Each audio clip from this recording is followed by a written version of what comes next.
Assalamualaikum warahmatullahi wabarakatuh. Kami dari kelompok 4 ingin mempresentasikan hasil kerja kelompok kami yang berjudul Prediksi Siswa Depresi Menggunakan Metode Boosting, yang beranggotakan saya sendiri Nabila Zahra dan rekan saya Rizka Dwi Amanda. Boosting sendiri adalah teknik dalam machine learning yang termasuk metode ensemble, di mana beberapa model lemah seperti dissection tree sederhana digabungkan secara berurutan untuk membentuk model yang lebih akurat. Setiap model baru difokuskan untuk memperbaiki kesalahan dari model sebelumnya, dengan memberi bobot lebih besar pada data yang diprediksi salah. Teknik ini efektif meningkatkan performa prediksi baik dalam klasifikasi maupun regresi. Beberapa algoritma boosting yang populer meliputi AdaBoost, GBM, XGBoost, LegGBM, dan CatBoost. Yang pertama adalah dengan menggunakan metode XGBoost. Metode XGBoost dapat dilihat nilai akurasinya 0,84 atau 84% hasil prediksinya akurat. Nilai presisinya 0,87 atau ketepatan prediksi positif sebesar 87%. Nilai recall 0,85 artinya model berhasil mendeteksi 85% dari seluruh kasus positif yang sebenarnya ada. Nilai F1 0,86 atau 86% model memiliki keseimbangan antara recall dan presisi. Ini menunjukkan bahwa XGBoost memprediksi siswa depresi atau tidak dengan baik dengan tingkat keakuratan 84%. Dari hasil confusion matrix, dengan metode XGBoost dapat dilihat bahwa 5.581 data, di mana true positif sebanyak 2.742, artinya model memprediksi positif dengan benar sebanyak 2.742. False positif sebanyak 420, artinya model memprediksi positif sebanyak yang seharusnya negatif sebanyak 420. False negatif sebanyak 496, artinya model memprediksi negatif padahal seharusnya positif 496. Dan true negatif sebanyak 1923, artinya model memprediksi negatif dan benar sebanyak 1923. Selanjutnya menggunakan metode CatBoost, di mana dapat dilihat akurasinya 0,84 atau 84% hasil prediksinya akurat.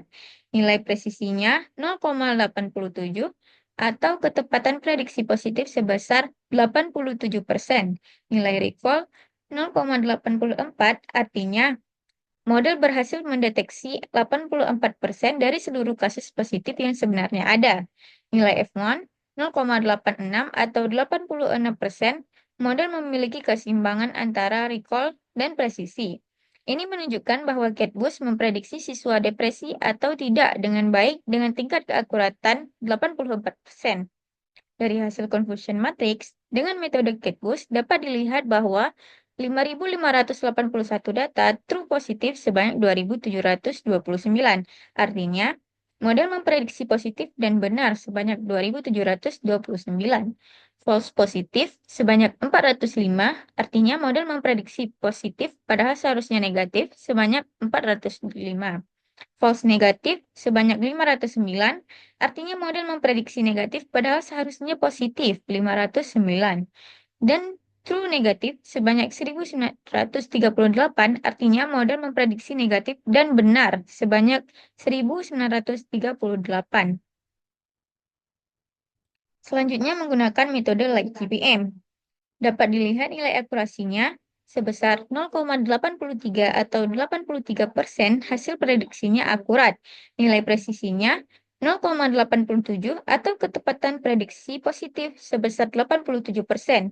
Nilai recall 0,85. Artinya model berhasil mendeteksi 85 dari seluruh kasus positif yang sebenarnya ada. Nilai F1 0,86 atau 86%, model memiliki keseimbangan antara recall dan presisi. Ini menunjukkan bahwa LightGBM memprediksi siswa depresi atau tidak dengan baik dengan tingkat keakuratan 83%. Dari hasil confusion matrix dengan metode LightGBM dapat dilihat bahwa Dari 5.581 data, true positif sebanyak 2.743. Artinya, model memprediksi positif dan benar sebanyak 2.743. False positif sebanyak 428, artinya model memprediksi positif sebanyak, padahal seharusnya negatif sebanyak 428. False negatif sebanyak 495, artinya model memprediksi negatif padahal seharusnya positif adalah 495. Dan true negatif sebanyak 1.915, artinya model memprediksi negatif dan benar sebanyak 1.915.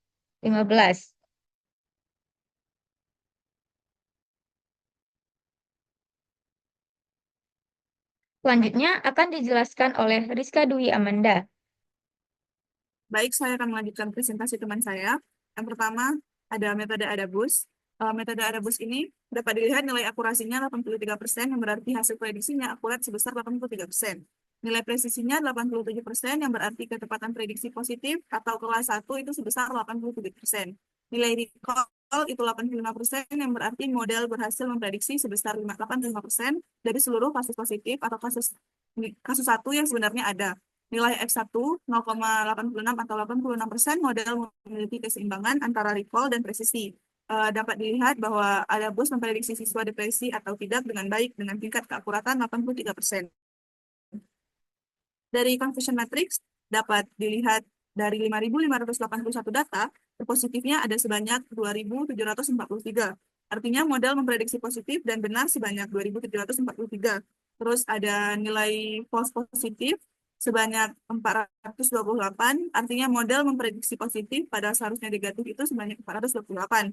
Terus ada nilai false negatif itu ada sebanyak 495, artinya model memprediksi negatif pada seharusnya positif itu sebanyak 495. Dan ada nilai true negatif itu sebanyak 1.915. Artinya model memprediksi negatif dan benar sebanyak 1.915. Next. Selanjutnya metode GBM. Dari metode GBM dapat dilihat nilai akurasinya 83%, yang berarti 83% hasil prediksinya akurat. Nilai presisinya 87%, yang berarti 87% ketepatan prediksi positif. Terus nilai recall-nya sebesar 84%, yang berarti 84% dari seluruh kasus positif yang sebenarnya ada. Model berhasil mendeteksi. Nilai F1 sebesar 0,86 atau 86%, model memiliki keseimbangan antara recall dan presisi. Ini menunjukkan bahwa ada bus memprediksi siswa depresi atau tidak dengan baik dengan tingkat keakuratan 83%. Dari confusion matrix dapat dilihat nilai terpositif itu sebanyak 2.732, artinya model memprediksi positif dan benar sebanyak 2.332. Terus model memprediksi positif pada seharusnya negatif atau false positif itu sebanyak 418. False negatifnya sebanyak 1.925. Artinya model memprediksi negatif dan benar sebanyak 1.925. Next. Selanjutnya, kita akan membandingkan metode. Dapat dilihat dari training time, dari di antara 5 metode, baik XGBoost, CatBoost, GBM, ADABoost, dan GBM, dapat dilihat training time terkecil itu di metode XGBoost dengan 2,41 detik, dan yang paling lama itu ada di metode ADABoost dengan 72,34 detik. Dari akurasi dapat dilihat nilai akurasi tertinggi itu terdapat di metode XGBoost dan CatBoost dengan nilai akurasi 84%. Terus nilai presisi baik dari XGBoost, CatBoost, GBM, ADABoost dan GBM itu memiliki nilai presisi yang sama yaitu 0,87 atau 87%. Terus ada nilai recall itu yang paling tinggi itu ada di metode XGBoost dan nilai GBM yaitu 85%. Dan nilai F1 itu ada hampir semuanya sama, tapi yang paling rendah itu di metode ADABoost yaitu 0,85 atau 85%. Next.